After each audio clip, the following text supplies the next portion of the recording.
The Arctic is incredibly important to Russia's economic future, and that's the energy, mineral resources, and the shipping route, the Northern Sea route, which traverses the Russian Arctic. And it is absolutely vital to Russia's military posture. The Russian military is investing heavily in its Arctic region nuclear capabilities. Infrastructure it believes is critical to sustained national security amid tense coexistence with its North Atlantic Treaty Organization neighbors. It's a response to ongoing NATO efforts to isolate Russia in the Arctic, the only country on the 8-nation Arctic Council that is not a member of the US-led alliance.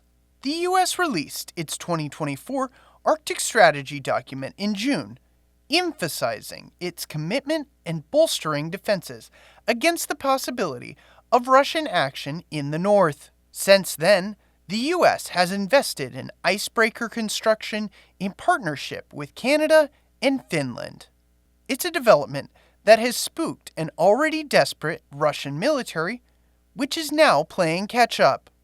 The People's Republic of China, which sits approximately 900 miles away from the Arctic Circle, declared itself a near-Arctic state in 2018 and invented self-designation with no legal standing.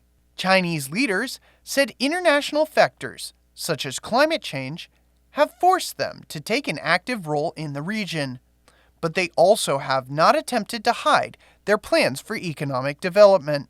China is seeking to establish a polar Silk Road through the Arctic as a branch of its wider Belt and Road Initiative for international commerce. Without Arctic infrastructure of its own, China relies on cooperation with its Russian allies for access to the region. The Arctic currently operates under the control of a closed circle of geographically invested countries. China is aiming to transform the international perception of the Arctic to something similar to Antarctica, a neutral territory open to use by international partners with research interests on the continent. In particular, the increased military cooperation between Russia and China in the Arctic region is raising some alarm bells among U.S. national security experts.